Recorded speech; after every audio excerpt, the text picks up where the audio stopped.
Hello dear students, welcome back to my channel physics SPC. Rotational motion का एक अच्छा और बहुत ही अच्छा question. A thin and uniform rod of mass m and length l is held vertical on the floor with large friction. The rod is released from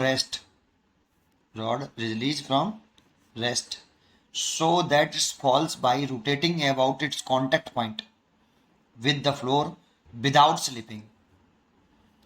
Which of the following statements is are correct when the rod is makes an angle 60 degree with the vertical?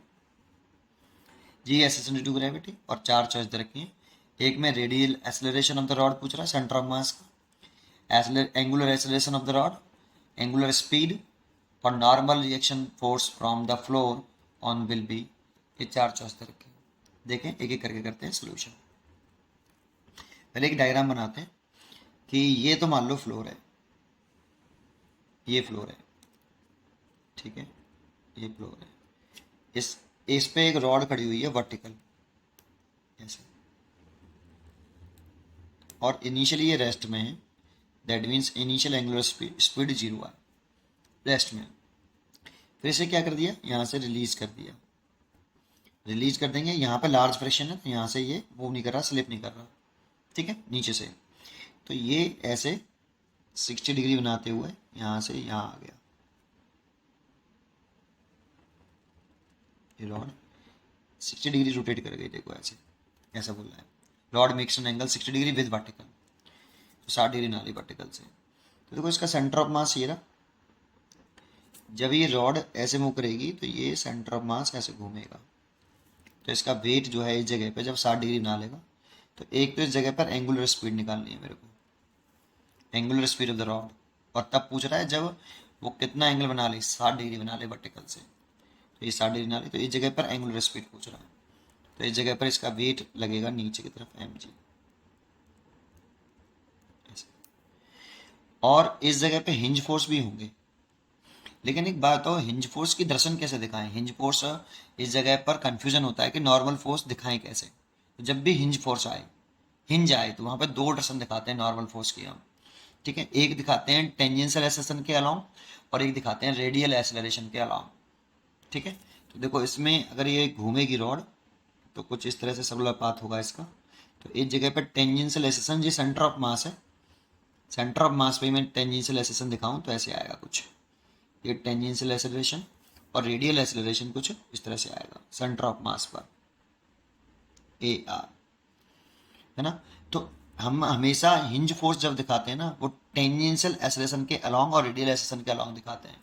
देखो मैं दिखाता हूँ, एक तो ऐसे, ये tangential acceleration के along दिखाया बिल्कुल, ठीक है, ऐसे ये वाला, ये हो गया n1, और एक दिखाया रेडियल एक्सेलरेशन के अलोंग, दैट मीन्स ऐसे n2, ठीक है।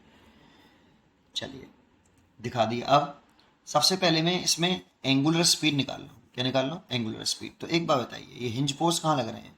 n1 n2 यहाँ लग रहे हैं। इस पॉइंट में क्या डिस्प्लेसमेंट है? इस पॉइंट के लिए n1 n2 के लिए ये पॉइंट ऑफ एप्लीकेशन है। क्या इसमें डिस्प्लेसमेंट है? तो डिस्प्लेसमेंट जीरो है। जिस पॉइंट पर n1 n2 लग रहे हैं उसको पॉइंट ऑफ एप्लीकेशन बोल दूं n1 n2 का। तो क्या पॉइंट ऑफ एप्लीकेशन जहां n1 n2 लग रहा है, क्या उसमें डिस्प्लेसमेंट है? तो डिस्प्लेसमेंट जीरो है, तो वर्डन by n1 and n2 zero, और वर्डन बाई n1 n2 जीरो, तो वर्डन बाई n1 और वर्डन बाई n2 इज जीरो। तो ओनली यहाँ पर वर्डन बाई ग्रेविटेशनल फोर्स जो होगा वो जीरो नहीं है, और जो कि gravitational force are conservative force, gravitational force are conservative force, इसीलिए इस जगह पर मैकेनिकल एनर्जी कंजर्व रहेगी, मैकेनिकल एनर्जी कंजर्व रहेगी। इसीलिए मैं लिख सकता हूँ mechanical energy at initial position is equal to mechanical energy at final position. तो इसको इनिशियल मान लेता हूँ और इसको फाइनल पोजीशन मान लेता हूँ। तो इनिशियल और फाइनल पोजीशन पर मैकेनिकल एनर्जी कांस्टेंट रहेगी, तो बेटा मैकेनिकल एनर्जी लगा लें। तो kinetic energy initial plus potential energy initial is equal to kinetic energy final plus potential energy final. क्योंकि यहाँ पर रॉड प्योर रोटेशन कर रही है, और प्योर रोटेशन कर रही है तो रोटेशनल काइनेटिक एनर्जी होगी only half I omega square, rotational motion.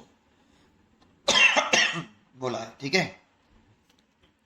तो इनिशियल रोटेशनल एनर्जी कितनी होगी बेटा, हाफ आई ओमेगा स्क्वायर से देखूँ तो ओमेगा तो जीरो है इनिशियली, तो ओमेगा जीरो, तो इनिशियली रोटेशनल का एनर्जी तो जीरो हो गई, प्लस पोटेंशियल एनर्जी देखें तो मैं इस वाले पॉइंट को रेफरेंस लेवल मान लेता हूँ, चलो इसको मान लेता हूँ, किसी को भी मान सकते हो, मैंने इसको मान लिया, इसको भी मान सकते थे, अगर इसको मानेंगे तो जो है इस वाले पॉइंट की परसेंटेज जीरो हो जाएगी, मैं इसको ही मान लेता हूँ, किसी को भी मान सकते हो आप, मैंने इसे ग्रेविटेशनल रेफरेंस लेवल कंसिडर कर लिया, तो इस जगह पे परसेंटेज जीरो और इसी जगह पर हाइट भी जीरो मानूंगा, ठीक है, आया। चलिए, तो अब पोटेंशियल एनर्जी इस वाले पॉइंट की लिखूं तो ये कितनी हाइट पर है बेटा, मास इसका सब टोटल मास सेंटर ऑफ मास पे लाई करता है, ये सेंटर ऑफ मास है, इसका टोटल मास यहीं लाई करेगा, तो कितनी हाइट पर है, L/2 हाइट पर, ये L/2 हाइट होगी इसकी, तो टोटल हाइट लंबाई L है रॉड की, कैपिटल L रखी तो कैपिटल L लिख लेता हूँ, चलो ठीक है।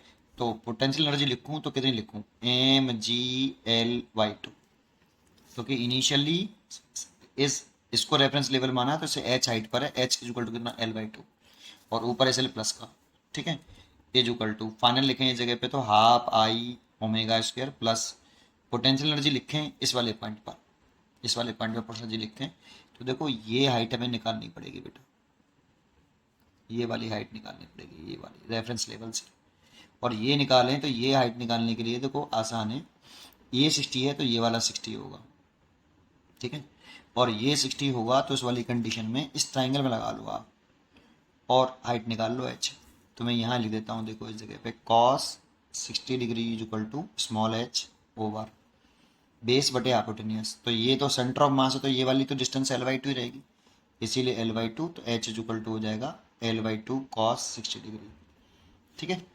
चलिए, तो यहाँ लिख लेता हूँ mg और स्मॉल h मैंने निकाल ली, ये वाली हाइट निकाल ली कितनी L/2 cos 60, तो L/2 cos 60 डिग्री, तो इस कैपिटल एल लिख लेता हूँ यार, बार बार स्मॉल एल लिख जा रहा है, ठीक है, कैपिटल एल हाइट दे, रॉड की लंबाई कैपिटल दे रखी है, ठीक है।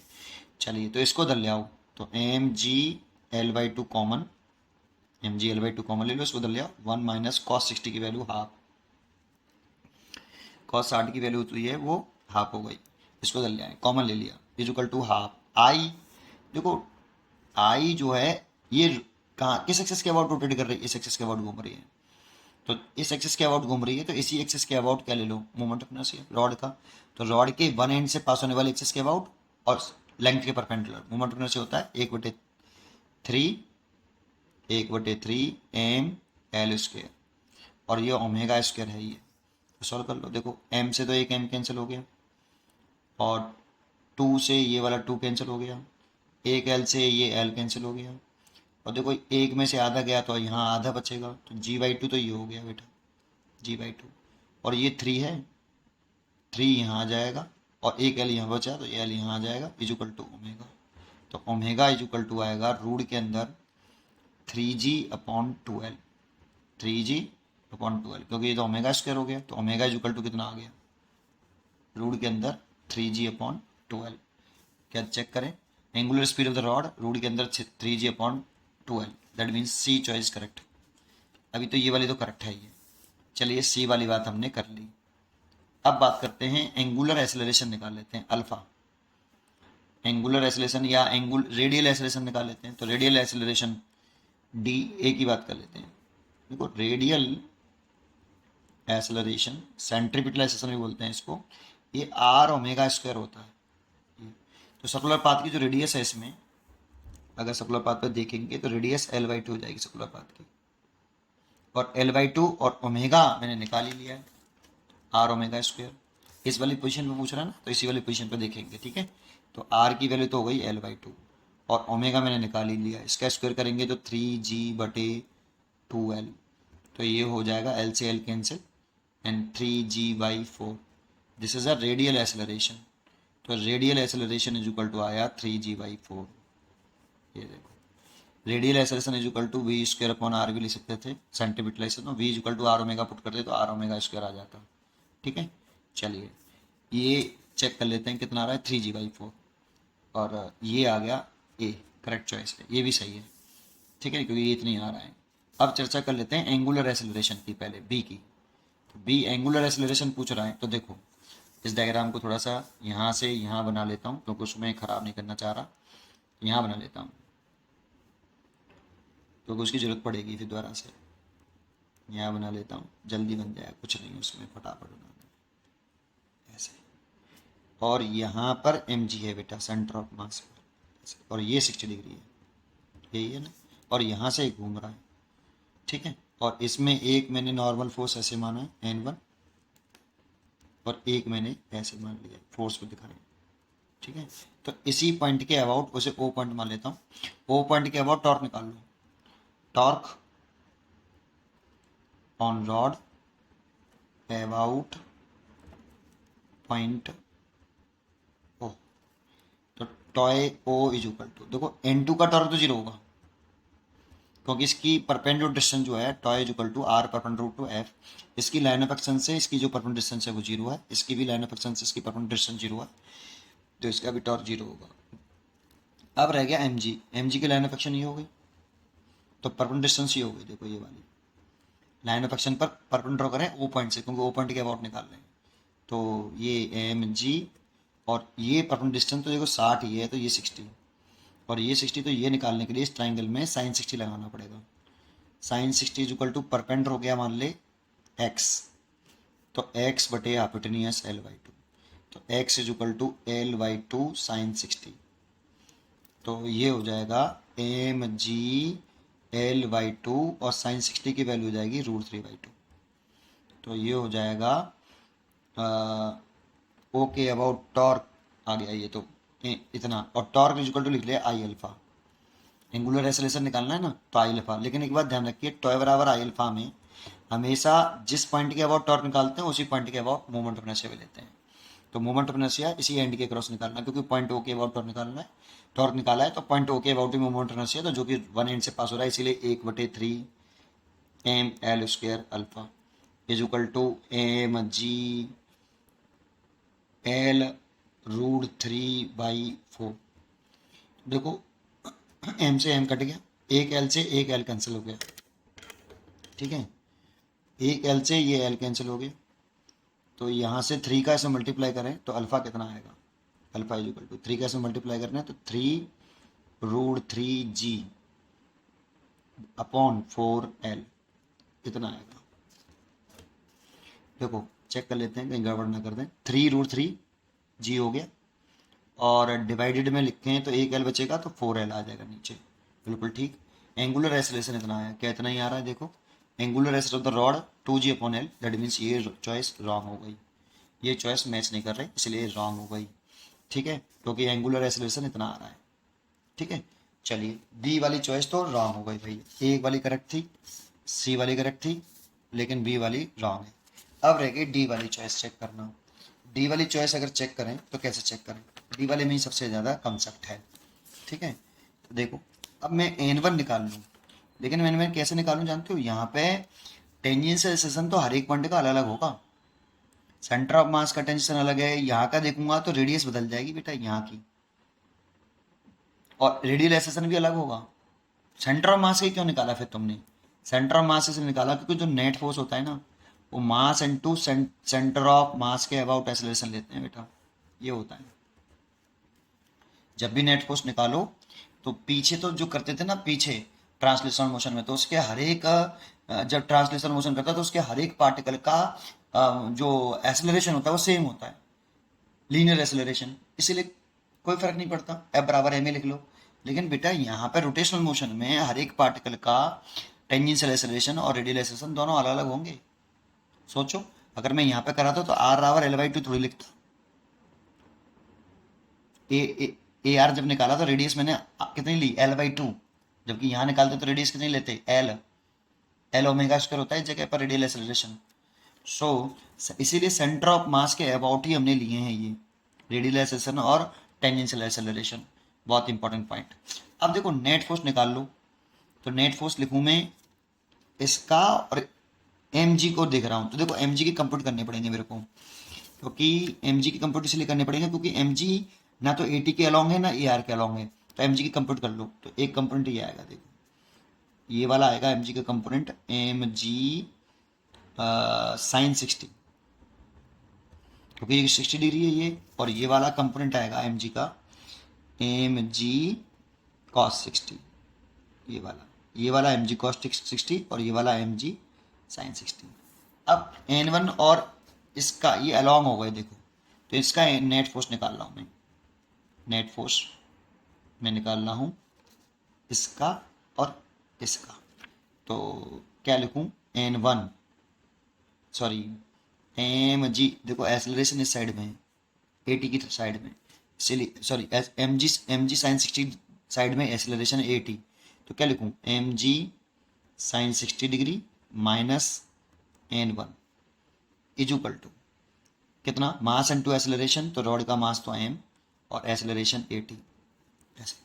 तो यहाँ से एम जी साइन 60 के लिए लिखूँ तो √3/2 minus N1 is equal to M, A T की वैल्यू पुट करूँ तो A T is equal to R alpha, A T is equal to R alpha, लेकिन आर कितना, आर जो लिखेंगे वो इसकी रेडियस लिखेंगे L/2, सर्कुलर पाथ में घूमेगा तो रेडियस L/2 आएगी, तो इस वाली केस में L/2 अल्फा ये, तो ए टी वैल्यू लिखते हैं तो L/2 कैपिटल बना लेता हूँ ओवर, ये कैपिटल L है यार, बार बार यहीं पे गलती हो रही, अल्फा, अल्फा की वैल्यू मैं निकाल चुका हूँ, देखो कहाँ गई यार वो पेज, कहाँ गया, ये रहा, अल्फा की वैल्यू भी पुट कर देता हूँ साथ ही साथ, कितना, √3 ऐसे।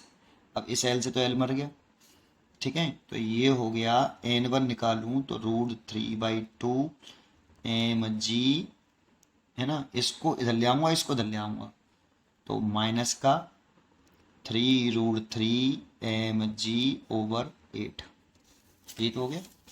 N1 इधर ले आए तो प्लस का हो गया, इसको इधर ले आए तो माइनस का हो गया। यहाँ से एम जी, तो आपका एम जी √3 तो मैंने कॉमन ले लिया, है ना, और चाहो तो 2 भी कॉमन ले लो, तो यहाँ बचेगा 1 माइनस यहाँ बचेगा 3/8 ऐसे।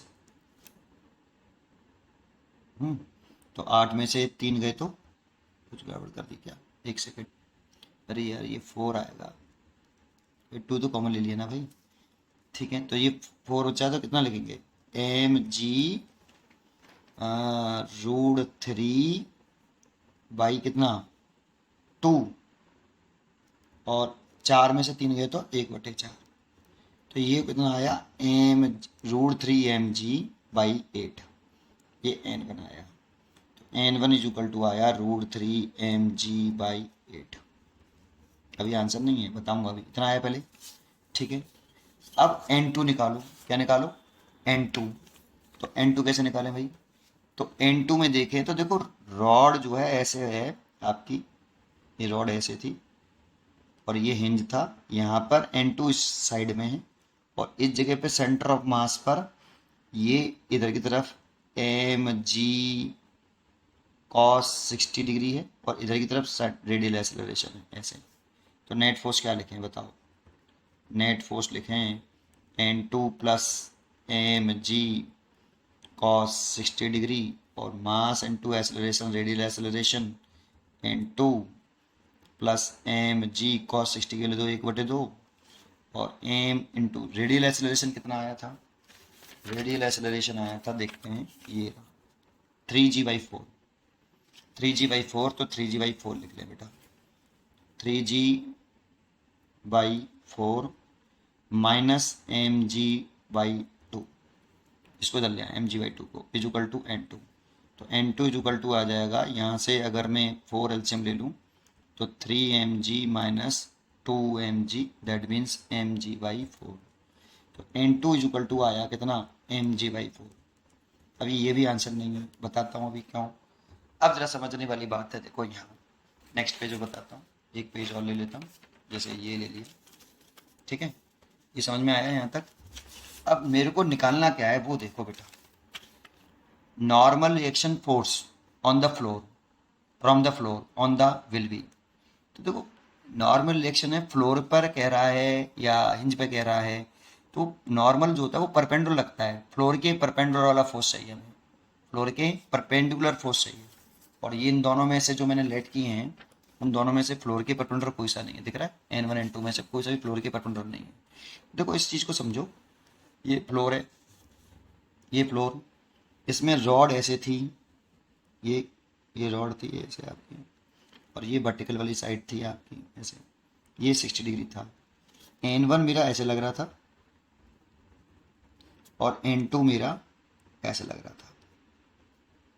तो जानते हो मैं इस N1 के कंपोनेंट करूँ जो फ्लोर के परपेंडिकुलर हो, तो N1 की कंप्यूट करूँ तो ये 60 है, तो ये वाला कितना होगा 30, और 30 होगा तो ये वाला कंपोनेंट कितना आएगा N1 का, N1 cos 30 डिग्री।